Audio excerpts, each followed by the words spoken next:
Howdy petit Jérémy, dans quelques jours c'est Halloween et qui dit Halloween dit mois d'octobre, mon mois favori, ma fête favorite, et donc comme chaque année je te propose une petite sélection de choses en rapport avec Halloween et cette année j'ai décidé de parler de films de vampires. C'est parti.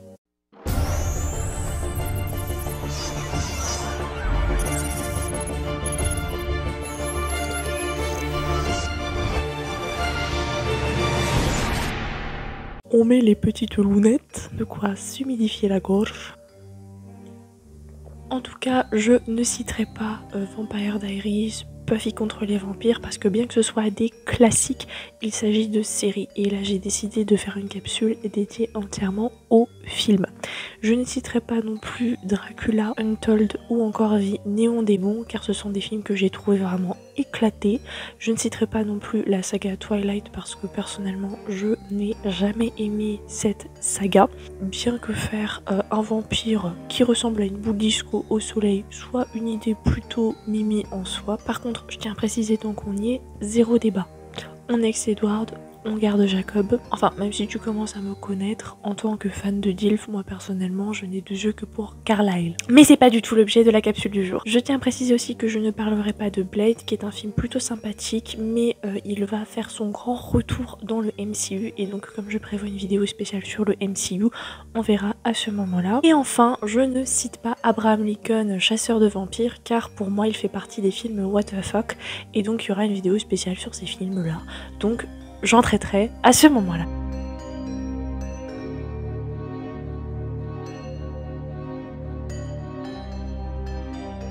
Je voulais parler du film Chronos, qui est un des tout premiers films de Guillermo del Toro, si ce n'est le premier film qu'il ait fait, et qui a une façon d'aborder le thème des vampires très différente de ce qu'il fait d'habitude. D'ailleurs, il me semble qu'il a été lauréat du Corbeau d'Argent au BIF de 1994. Ça nous parle d'un alchimiste au XIVe siècle qui enferme le secret de l'éternité dans une petite boîte, mais en 1997, un antiquaire va libérer cette force inconnue, et je pense que tu as compris de quoi il en retourne. C'est une façon assez sympathique d'aborder les choses parce que pour le coup, bien plus que le thème horrifique, on va retrouver son amour pour le conte pour enfants, mélangé avec un récit de vie d'adulte. On va mixer aussi un petit peu de fantastique, et finalement, qu'on aime ou non, on est en face d'une fable relativement cynique qui traite avec ironie de l'immortalité d'un vieil homme sans prétention. Et donc ce film est vraiment à voir, rien qu'en fait pour la culture, plus pour le fait que ça parle de vampires. Ensuite, il y a le film Fright Night, et tu vas voir que je triche un peu. Fright Night, c'est le remake de Vampire, vous avez dit Vampire, et tu vas le voir, je l'ai mis dans le top. J'ai préféré Vampire, vous avez dit Vampire, mais Fright Night est quand même à mentionner, dans le sens où là, on va revenir 20 ans en arrière, ce qui s'est passé dans Vampire, vous avez dit Vampire, au temps où les vampires sont des créatures cruelles, bestiales, assoiffé de sang, et on va voir notamment le jeu d'acteur de Colin Farrell, qui est personnellement un acteur que je n'apprécie pas du tout mais que toute ma famille adore, et j'avoue quand même qu'il a toujours des rôles assez intéressants. Il va interpréter un vampire bestial, sexy, il y a vraiment du suspense, il y a une vraie ambiance film d'horreur, même si le décor n'y est pas trop, on va pas se mentir. Le scénario apporte des modifications relativement intéressantes sur l'histoire d'origine, et c'est assez sympa de comparer les deux versions. D'ailleurs, n'hésite pas à me dire si ça t'intéresse que je fasse un comparatif des deux versions, parce que j'ai beaucoup de choses à dire. Je l'avais déjà fait pour la série et le livre Vampire Diaries et ça avait plutôt plu. Ensuite justement ça parle de je vais parler de Vampire, vous avez dit Vampire, qui là pour le coup vous pouvez déceler une petite différence dans le sens,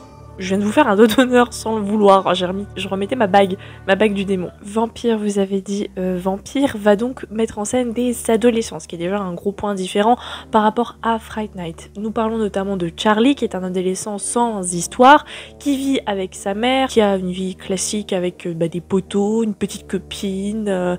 Tout sera chamboulé le jour où il va rencontrer un nouveau voisin, qui ne se retrouve être autre que un vampire. Il découvre cela, mais personne ne ne le croit, parce que bon, t'es dans les années 80, quasiment les années 90, et on est en mode de c'est bon, tu te gaves, t'es un adolescent, tu te gaves de films d'horreur, forcément tu te la pètes, tu t'inventes une vie, va faire quelque chose de ta vie, arrête de raconter des histoires, genre c'est Pierre et le loup, tu vois. Cette histoire est vraiment incroyable, personnellement c'est pas extrêmement effrayant, par contre il faut savoir que moi j'ai une extrême tolérance à l'horreur, vraiment, genre il y a quasiment aucun film qui me fait peur, mais par contre pour quelqu'un de relativement, on va dire, normal en termes d'horreur, j'avoue que ce film peut être qualifié d'effrayant. Personnellement j'en garde un excellent souvenir, il y a même des moments drôles. Ensuite il y a un film pas trop connu qui s'appelle Les Vampires du désert, ça retrace l'histoire de deux amis qui vont devoir lutter contre une horde de vampires assoiffés de sang en plein désert de l'Arizona, comme le nom du film l'indique. C'est un film dont j'attendais pas grand chose, que j'ai connu par le bouche à l'oreille, d'ailleurs il est extrêmement méconnu ce film,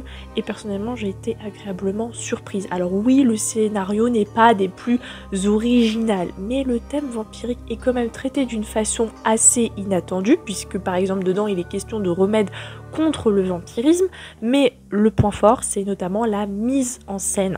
La mise en scène qui est extrêmement dynamique. Et d'ailleurs, il y a très peu de temps mort et le spectateur est vraiment littéralement entraîné dans un road trip vampirique, c'est le cas de le dire, qui est à la fois prenant et sympathique. Il y a 30 jours de nuit, j'ai pas vraiment grand chose à dire sur ce film, si ce n'est qu'il s'agit de personnes qui vont se retrouver coincées dans un village pendant 30 jours, et c'est l'hiver, et donc dans ce village là c'est l'obscurité totale, d'où le titre 30 jours de nuit, je pense que tu avais compris. 30 jours de nuit, c'est un film plutôt sympa, qui a vraiment une ambiance assez sympathique de bled perdu au fin fond de l'Alaska. Encore une fois, ça révolutionne pas le genre, c'est difficile en fait de faire des thèmes, des films sur ce thème-là de manière vraiment incroyable, bien que tu le verras, plus on se rapprochera du top 5, plus vraiment les films seront exceptionnels. Après, ce n'est que mon avis, encore une fois. Mais pour le coup c'est vrai que je suis assez exigeante. Là j'essaie de faire un top un peu pour tout le monde. Ensuite il y a un film qu'à la base je ne pensais pas mettre dans mon top, parce que je vous avais expliqué que les films d'horreur des années 90 versus les années 2000 versus les films qui ont commencé à sortir à partir de 2015-2016, c'était vraiment très différent, et que les films d'horreur maintenant n'étaient plus tant effrayants, qu'en fait ils offraient une réflexion en fait. Au jour d'aujourd'hui, on mise plus sur l'horreur flippant ou l'horreur trash, comme on pouvait l'avoir avant. Aujourd'hui, on estime que quand c'est psychologique, un peu fantastique, glauque, mais dans le sens qu'il y a une explication derrière et que ça fait réfléchir sur des thèmes actuels ou pas, eh bien c'est beaucoup plus intéressant en termes de films d'horreur. Et il y avait toute une lignée de films d'horreur comme ça qui a émergé à partir des années 2015, plus 2020 tout de même. D'ailleurs, je ferai certainement une vidéo sur le sujet, parce qu'il y a beaucoup de films d'horreur comme ça, et même de séries finalement, comme Bly Manor, qui sont horreurs, mais qui sont très très portées sur la réflexion. Et donc pour en revenir à mon propos, moi je voulais présenter le film Grave, qui s'inscrit dans les films justement modernes, qui ne sont plus si glauques et flippants que ça, mais qui font réfléchir. Si la couverture du film fait assez penser à Eleven de Stranger Things, et que la réalisatrice de ce film est la créatrice d'un film que j'exècre par-dessus tout, à savoir Titane. Oui, elle a Titane à son compteur. Aberration. Je peux t'assurer que le film Grave est vraiment ultra intéressant, dans le sens où il revisite de manière moderne et originale le mythe du vampire. Au final, il sera plus question d'un autre thème qui est réel plutôt que fantastique, sans vouloir trop spoil, mais on peut, de manière, d'après la manière dont le film a été tourné et réalisé, apparenter ça au vampirisme. Ça nous parle de Justine, qui est une jeune surdouée de 16 ans qui va à la fac, oui c'est une surdouée, pour emprunter le même chemin professionnel que que la plupart des membres de sa famille, à savoir être veto. Sauf que le jour de son week-end d'intégration, toi-même tu sais, elle va se faire bisuter et on va la forcer à manger de la viande crue, elle qui est végane, contre la cruauté animale, et surtout elle qui n'a jamais mangé de viande, et là en plus on lui fait bouffer de la viande avec du sang dedans, génial.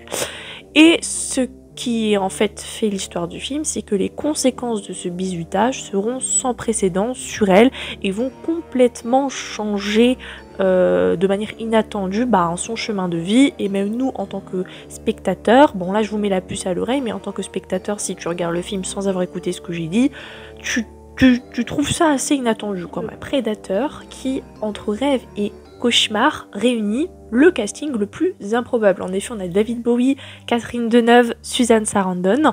On y suit une femme vampire de l'Égypte antique qui vit de nos jours à New York avec son compagnon qu'elle connaît depuis 1000 ans. Donc les vampires sont immortels malheureusement et on ne sait pas pourquoi. Son compagnon va être frappé d'un processus accéléré de vieillissement. Et donc elle va tenter de le sauver par tous les moyens et à ce moment-là faire la rencontre d'une jeune docteure assez séduisante qui est spécialiste justement dans les mécanismes du vieillissement et donc tu l'as bien compris, elle va jeter son dévolu, c'est le cas de le dire, sur ce docteur dans l'espoir de sauver son amant. C'est vraiment un film assez lent. Je sais que pour certains ça peut faire chier, par exemple ma petite soeur déteste tous les moments laïus, description nanana, elle veut du dynamisme, mais parfois la lenteur ça a du bon dans les récits. On a d'ailleurs une BO absolument magnifique, mêlant du Schubert, du Bach, du Lalo, du Delibes, donc moi j'adore, hein, j'ai deux versants de personnalité bien distincts et il y en a une, j'aime bien les musiques classiques, hein, et donc personnellement j'étais ravie de la BO et surtout les dialogues. En soi c'est pas un film où tu te dis c'est plus pour la poésie ou le côté vampire sexy etc. Genre vraiment ça c'est la facette du vampire, pas en mode ah ça fait sans bêtement tu vois. C'est le côté fascinant si je puis dire du vampire. Les dialogues flirtent avec la poésie et le rêve, laissant la place à l'image. Parce que oui, c'est un film où il n'y a pas beaucoup de dialogue, mais pour le coup, ça sert l'histoire en fait. C'est pas juste, ouais, il y a que des onomatopées, c'est teubé comme film, tu vois. Non, c'est vraiment bien recherché. Only Lovers Left Alive. Personnellement, je l'ai découvert ce film au début de l'adolescence. C'est un film qui a beaucoup fait parler de lui, en tout cas pour les fins connaisseurs, et qui est extrêmement controversé. On l'aime, on l'aime pas, et toi tu l'as compris, s'il est dans mon top, c'est parce que je l'ai aimé. Ne me démonte pas dans les commentaires si tu ne l'as pas aimé. Et si tu ne le connais pas, bien entendu, je te conseille d'aller le voir pour te faire ton propre avis. Donc on va suivre un couple de vampires qui s'appelle, alors l'un d'eux s'appelle Adam, qui est un musicien torturé, qui vit reclus, qui est désabusé par l'évolution du genre humain, et sa copine qui s'appelle Eve. Oui, le choix des prénoms est on ne peut plus ironique, si ce n'est blasphématoire limite. Eve, elle, est allée vivre à Tanger, mais va revenir pour les besoins du film, puisque elle va voir l'état de son amant qui est relativement alarmant parce qu'il est vraiment en dépression. Cependant, leur vie va changer, puisque Ava, la petite sœur d'Eve, va venir bouleverser leur quotidien en venant dans leur vie, en prenant vraiment un ancrage quotidien dans leur vie et leur rappeler la réalité de leurs conditions qui, je le rappelle, est le thème de cette vidéo, des vampires. Donc je vais pas te faire un dessin, je pense que tu as compris. Sang, sexe, beuverie, amour, fascination, complications, blablabla, tout est au rendez-vous. A noter que le casting est vraiment délicieux, que l'image est très très belle et que pour le coup c'est assez original parce qu'en général on dit le vampire c'est le badass en cuir. Pour le coup on avait une vibe un peu plus bohème, limite vampire aristo mais pas trop, je sais pas si tu vois un peu ce que je veux dire. Et donc ça dénote vraiment avec le mode de vie et l'image classique du vampire que l'on se fait d'habitude. Et à noter, et chose non négligeable pour moi, il y a des références. Et moi j'adore quand il y a des références dans une œuvre, des références à l'art. Voilà, que ce soit musique, peinture, voilà, il y a beaucoup de références artistiques et le film est empreint d'une dynamique contemplative. Oui, je viens de faire un oxymore ou que sais-je, mais que voulez-vous, j'avais l'âme un peu poétique. Ensuite, il y a le film Laisse-moi entrer, un film américain des années 2010 qui remasterise un film suédois qui s'appelle Morse. Alors d'aucuns diront que Morse, la version suédoise, est supérieure. Pour ma part, je préférais la version américaine Laisse-moi entrer, qui d'ailleurs est portée notamment par une actrice que j'apprécie énormément. Et on y suit donc un jeune garçon victime de harcèlement qui voit arriver dans son immeuble une jeune fille un peu bizarre qui ne sort que la nuit, un petit peu comme dans Call of the Night, et ils vont se rapprocher et se retrouver toutes les nuits pour se tenir compagnie. Mais c'est sans compter qu'autour d'eux, il y a beaucoup de disparitions inexpliquées.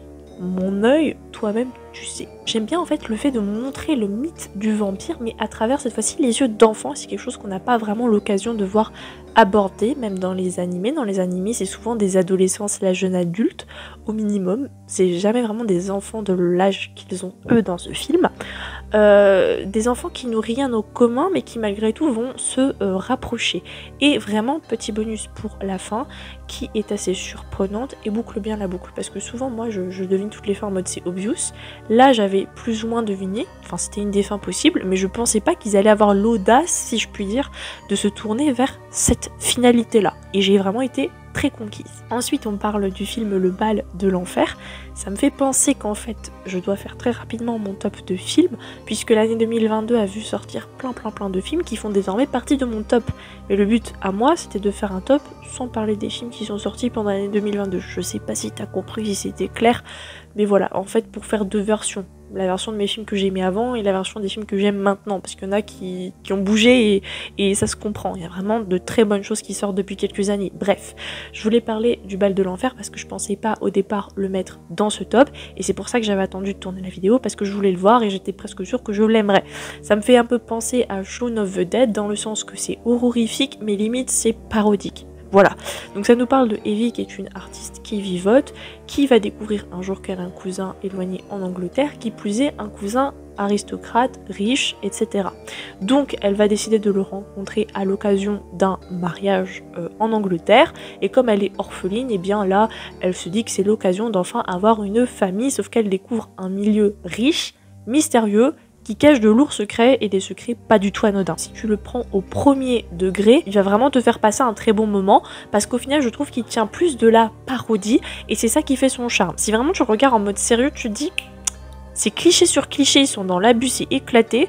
Si vraiment tu gardes en tête que c'est une parodie, que la meuf elle est encore plus nunuche que les nanas dans les Otome Games, là la vérité, tu vas adorer ce film. C'est kitsch, c'est cliché, idéal pour pas trop se faire peur pendant Halloween, mais se faire kiffer quand même. Ensuite, je voulais parler de Daybreak, qui est un film des années 2000, dont j'adore l'ambiance horreur, où tu te sens vraiment pris à la gorge, littéralement. Vraiment, quand je dis littéralement, c'est que je pense que t'as compris, les vampires, les crocs, la gorge, nanana, toi-même tu sais. Bon, j'arrête. On suit un monde dominé par les vampires, où les humains sont littéralement les produits phares de Carouf, parce qu'il y a des usines entières d'humains pour produire du sang en quantité suffisante. Et en résumé, pour te la faire courte, c'est un mix entre The Promised Neverland et Starving Anonymous. Oui, je te le concède, c'est franchement un concept de te présenter des films en les rapprochant de mangas que tu connais peut-être déjà. Abonne-toi à ma chaîne, c'est gratuit. Tout ça sur fond de résistance du dernier bastion de l'humanité, SNK, et de pandémie. J'avais oublié que ce mot c'était une aberration. Il y a un habile mix de dystopie et de fantasy, et ça, j'achète. Ça, j'achète. Encore une fois, l'omniprésence de la couleur bleue. Je ne comprendrai jamais pourquoi, mais je suppose que c'est parce que ça agresse pas trop les gens à l'écran. Perso, moi, les vampires, je leur associe le rouge, le bordeaux, éventuellement le noir, mais le bleu, pas tellement. Et j'ai remarqué dans plusieurs films de vampires, c'est bleu. Alors soit c'est parce que c'est des anciens films, et c'est vrai que dans les années 2010, on aimait bien les couleurs marronnées, gris, bleu. Soit c'est parce que ça agresse moins le visuel. J'avais remarqué que la plupart des youtubeurs qui avaient des fonds rouges, ils les avaient troqués pour des fonds bleus, de manière à ce que nous, en regardant leurs vidéos, on n'ait pas trop mal aux yeux. Peut-être que c'est pour ça, moi je ne sais pas. En tout cas voilà, le bleu est une couleur vraiment très omniprésente dans la photographie des films vampiriques, j'ai l'impression. Ensuite, je voulais parler du film Dracula. Alors de quel Dracula je parle? Je parle évidemment du Dracula de Coppola. Donc parmi les nombreuses adaptations de Dracula dont j'aurai l'occasion de reparler dans une éventuelle future capsule, ne t'inquiète pas, je tiens un carnet de toutes les vidéos que je promets quand je fais déjà une vidéo. Il y en a beaucoup, mais ce sera fait un jour. Moi j'ai décidé de mettre en lumière le film de 92 de Coppola, notamment pour son esthétique kitsch et ses costumes, ses make-up travaillés. D'ailleurs il a eu un Oscar pour ses make-up et ses costumes. J'ai aussi voulu mettre ce film en lumière pour l'humanisation de Dracula, même si certains diraient non, ainsi qu'un casting aux petits oignons. Donc ça nous parle évidemment, pour ceux qui ne sauraient pas, une petite piqûre de rappel s'impose, du comte Dracula qui vit seul dans son château, qui ne parvient pas à faire le deuil de son épouse jusqu'au jour où son nouveau majordome, joué par mon petit Keanu Reeves des familles, arrive pour prendre la relève du précédent majordome et qu'il se rend compte que la femme de celui-ci ressemble étrangement à la femme que lui il a perdu en fait. Et donc en toute logique, comme une personne lambda, normalement diligente, normalement constituée et normalement saine d'esprit, il décide de conquérir la femme de son majordome. Et ouais, dans la vraie vie, non, c'est une aberration. Petit point bonus sur l'ouverture du film qui retrace un petit peu, on va dire, la jeunesse de Dracula, qui n'est pas on va dire, un pan de son histoire qu'on est habitué de voir dans d'autres adaptations de son histoire, et qui rappelle en soi que Dracula n'est au final pas vraiment un véritable personnage, c'est un personnage fictif, mais qu'il est toutefois inspiré de Vlad Tepes, dit l'Empaleur. En toute honnêteté, ce film je l'aime beaucoup parce qu'au final on se rend compte que Dracula était un homme et au final, même s'il a des crocs, ça ne reste qu'un homme en deuil qui fait pas forcément les bons choix, qui n'a pas forcément une bonne morale, mais ça reste un homme et en soi, Coppola a réussi à humaniser Dracula. Ensuite, je voulais revenir sur Dark Shadows. Ce film revisite les codes vampiriques, mais alors de manière assez comique. Et ça, on peut le devoir qu'à Johnny Depp, parce qu'il est coutumier du fait, que ce soit dans Charlie et la chocolaterie ou dans Pirates des Caraïbes. Il a un don pour rendre un personnage qui, à la base, se veut sérieux, ultra comique. C'est un univers à la Tim Burton comme je les adore, et tu sais, tu connais mon amour pour Tim Burton, toutes ses productions j'adore, là en plus il y a des trucs qui vont arriver sur Netflix, je suis comme ça, entièrement porté donc comme je le disais par Johnny Depp, qui est un acteur d'ailleurs que je n'apprécie pas trop en tant que personne, mais j'avoue qu'en tant qu'acteur il joue des rôles intéressants, autant dire que Colin Farrell et lui c'est la même pour moi, mais enfin bon, c'est une homme populaire opinion, je présuppose, et porté également par tous les autres acteurs emblématiques qu'on a l'occasion de revoir dans quasiment toutes les productions de Tim Burton. Enfin, il a toujours le même crew, toi-même tu sais. Et donc c'est vraiment un film vraiment incroyable, ça te fera passer vraiment un bon moment à voir ou voir. Je suis quelqu'un qui me lasse très vite des choses, mais je pense que ce film, je me lasserai jamais de le revoir à chaque Halloween. Ensuite on passe sur Nosferatu, qui est encore une histoire du conte Dracula, mais pour le coup il n'a pas le droit à l'appellation Dracula, parce qu'en fait ce n'est pas une adaptation officielle, elle est davantage romancé. C'est un peu comme le film Blonde qui est sorti sur Marilyn Monroe, qui ne s'appelle pas Marilyn Monroe, mais Blonde, parce que c'est un peu une glamourisation glorifique, je sais pas quoi, fantastique, bizarre, réinterprétation du mythe de Mademoiselle Marilyn Monroe, du temps où elle était encore en vie et en activité. Il existe deux versions de Nosferatu, une version de 1922 en noir et blanc, avec un côté hyper malaisant, lent, over, old school. D'ailleurs c'est souvent celle-ci dont on voit les captures d'écran et les screens passés à tire-larigot sur les réseaux sociaux pendant la période d'Halloween, et la version de 79 en couleur, un peu plus méconnue mais plus esthétique, avec un Dracula que l'on pourrait vraiment confondre avec Gripsou. Les images parlent d'elles-mêmes. Personnellement, j'ai préféré la version plus récente et en couleur, mais ça reste vraiment un classique du genre, donc je te recommande de voir les deux. Ensuite, il y a Vampire en toute intimité, qui pose tout simplement la question suivante: comment fait-on quand on est vampire depuis des siècles et qu'on doit discrètement vivre en coloc dans les années 2010 dans la banlieue de Limoges? Oui, tu l'as compris, c'est what the fuck. Mais c'est très intéressant, on va suivre une bande de potes suceurs de sang qui vont montrer comment ils vivent en colocation, puisqu'ils font des tâches absolument totalement lambda, mais qu'ils sont tous sauf des humains classiques, si je puis dire, puisque ce sont des vampires, je pense que tu l'auras compris. Ensuite, on a le film Génération Perdue, qui d'ailleurs est un film qui va avoir le droit à un remake, donc à surveiller de près. Ça nous parle de Lucie qui vient de divorcer, qui va retourner chez son père avec ses fils, qui malheureusement traverse la fameuse période ingrate de l'adolescence avec toutes les crises qui s'accompagnent, et qui donc passent leur temps à vouloir pécho ou à sortir le soir pour des concert. De fil en aiguille, pour gagner le cœur d'une fille, un des fils va se retrouver dans une bande où il va passer un rite de passage qui, un peu comme Grave, consiste à boire un peu de sang. En soi, quand il revient à la maison, son autre frère se rend compte que le reflet de son frère qui a bu le sang disparaît peu à peu du miroir, donc on comprend, puisque la plupart des vampires, comme une fois encore dans Call of the Night, n'ont pas de reflet dans le miroir, on comprend que son frère se transforme peu à peu en vampire. Et là c'est un peu cool, ça faisait penser un peu à Santa Clarita Diet, qui est une série mais qui parle cette fois-ci d'une femme au foyer, non, peut-être qu'elle travaille, je sais plus, mais bref, d'une femme de l'ère actuelle qui va se transformer en zombie. Donc c'était vachement cool parce que ça ressemblait un peu à ça. Enfin, c'est un peu le même genre si tu vois pas ce que c'est. Et donc pour la première fois, on va remettre en question le design des monstres vampires tels qu'on les voit de manière classique.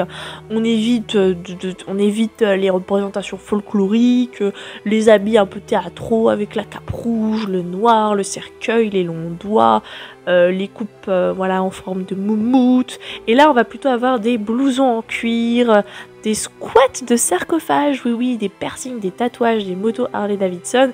Et pour une nana comme moi qui adore vraiment ce côté un petit peu punk, grunge, voilà, un peu en mode ado paumé qui fait tellement criser mes darons, je peux t'assurer que le film était un régal. Là on commence à rentrer vraiment dans le vif du sujet, dans le haut du panier, avec la saga Underworld.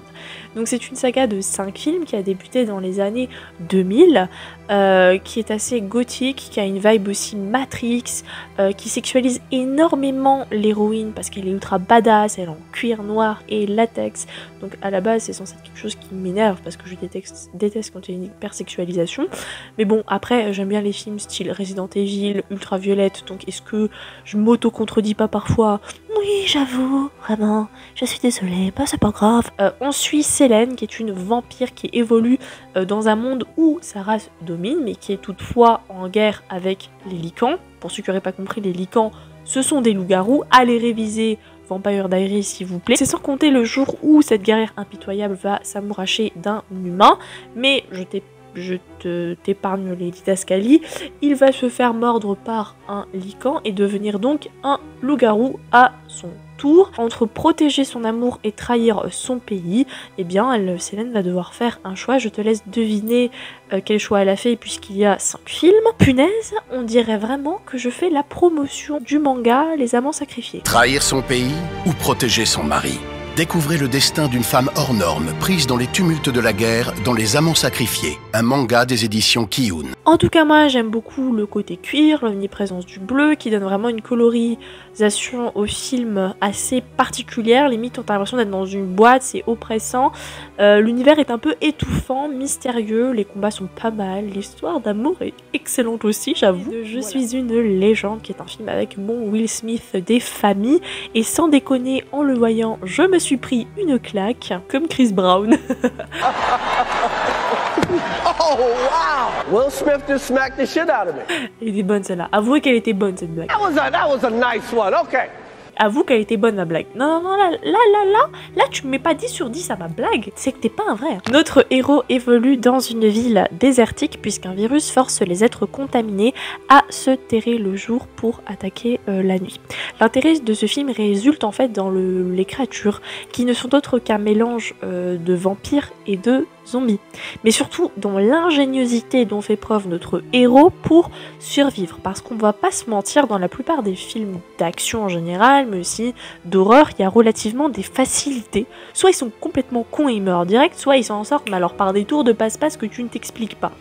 Et là pour le coup, il y a vraiment un souci de réalisme, bien que le film n'adapte pas correctement le bouquin de base dont il est tiré. Et enfin, pour terminer, mon film préféré de tous les temps avec des vampires, c'est, je pense que si tu me suis depuis longtemps et que tu as cerné ma personnalité, tu as dû deviner, Entretien avec un vampire. Genre vraiment c'est un film incroyable, c'est the grand classique, c'est genre celui que je vais montrer à un mec pour déterminer si vraiment je dois faire ma vie avec lui, tu vois, ou à une meuf si je dois faire ma vie avec elle, enfin bref on s'en fout, mais au moins t'as compris, c'est vraiment un de mes films favoris de tous les temps. C'est d'ailleurs l'adaptation du roman écrit par Anne Rice, que j'ai lu 10 milliards de fois dans ma vie, qui est également sans aucune surprise un de mes romans favoris de tous les temps. C'est sorti quand j'étais pas née, mais osef. Hein. En plus, ça réunit un Brad Pitt jeune et également un Tom Cruise jeune. Bon, alors par contre, je te cache pas que Tom Cruise, encore une fois, une populaire opinion, je ne l'aime pas. Je sais, vous allez hurler aberration. Mais écoutez, c'est mon avis. Ainsi que la rouquine dont j'ai oublié le nom, qui est dans Spider-Man. Voilà. Mais le Spider-Man de l'époque de mon daron, avec Tobey Maguire. Mais voilà, le casting, autant dire quand même qu'il est relativement bien ficelé, que je trouve que chaque acteur choisi correspond bien à son personnage. Voilà, les stats, je ne verrai pas un autre acteur pour les stats, concrètement. Tu as envie de le baffer, autant que l'autre t'as envie de le pécho, et puis t'as vraiment de la pitié pour cette gamine. Je sais pas pourquoi je parle comme ça, mais c'est pas grave, il fait chaud ici. Moi, personnellement, j'ai une tendresse tout particulière pour la petite fille / femme, enfin les vrais savent. Pendant tout le long, on oscille entre le goth et le romantique. Pas au sens romantique amour, mais au sens esthétique. Vous savez, ces bons vieux films, tu sais, ces bons vieux films de l'époque, en mode Sissi l'impératrice, Autant on emporte le vent, etc. Hello, sosie de mes cheveux petite MDR. A noter que ce film a une suite qui s'appelle La Reine des Damnés, mais le casting change et personnellement j'avoue que le film n'est pas une très grande réussite et je préfère donc me borner à Entretien avec un vampire et garder en tête les bons souvenirs que j'ai déjà. La scène du grimpage de mur, les stats toi-même tu sais...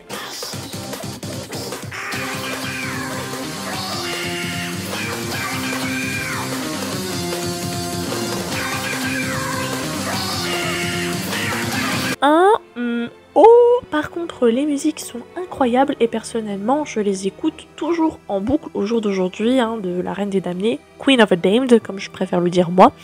Même si ce film n'est pas incroyable, mais Entretien avec un vampire va te régaler, ça je te le garantis, mon petit Surimi. Ah voilà, on arrive à la fin, je pense que j'ai blablaté pendant 10 000 ans, 3 000 ans. Si j'étais un vampire, j'aurais peut-être 3 000 ans, ouais. Enfin bref, j'arrête de digresser. Voilà, cette vidéo est à présent terminée, j'espère qu'elle t'aura plu. Si c'est le cas, n'hésite pas à lâcher un petit pouce bleu, à t'abonner, à partager et surtout à me mettre en commentaire les films de vampires que toi tu recommandes. Sur ce, passe une bonne journée, passe une bonne soirée. Ciao ciao.